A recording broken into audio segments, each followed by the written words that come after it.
you pointed to three reasons that you felt that Colby's approach to the Europeans would ultimately fail, and the three reasons were that Europe is becoming progressively more independent from the United States.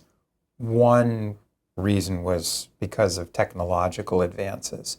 Another was that you felt that even though Europe has a smaller industrial base than the United States, it's still big enough to provide for its own security. Can you elaborate on those?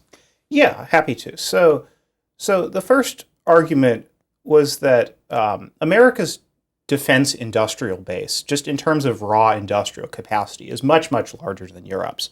And historically, that sort of helps to explain why the relationship between America has always been America makes the munitions and Europe sells them. What you're increasingly seeing is two things. Trenton makes and the world takes.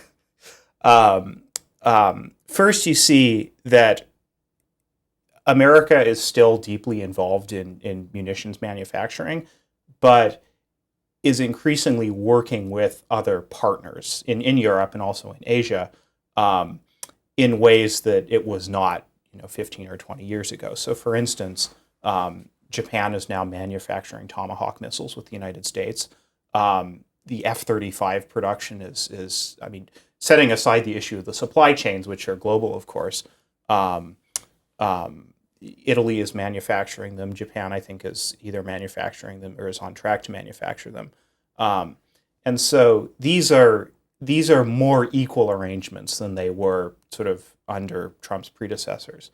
That's the first point. The second point is that as war is changing, it's changing in ways that sort of don't favor these traditional large multi-million-dollar weapon systems.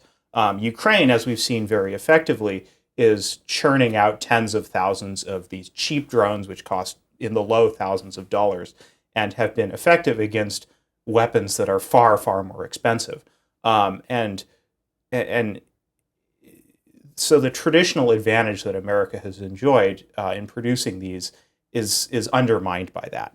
So that was the first point. And the second point is that Europe's strategic environment today is different than it was even 5 years ago. The unstated assumption behind Colby's remarks on X were, we are strong, you guys are not. You need us for your protection. And if we decide that this relationship is not serving our interest, then we can cut it off at any time, and then you'll be left at the mercy of the Russians. Obviously, he didn't actually say this, but this was the subtext.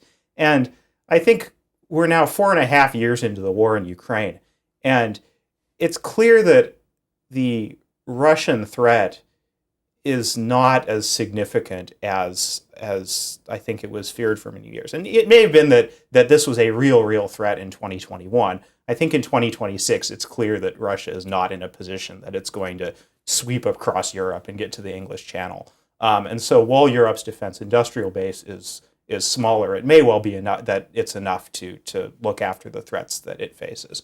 And then the third thing I said was it's not 1991 anymore. Obviously, America has increasing competition from China. There are ways that Europe has been helping America with China that it doesn't have to if it didn't want to.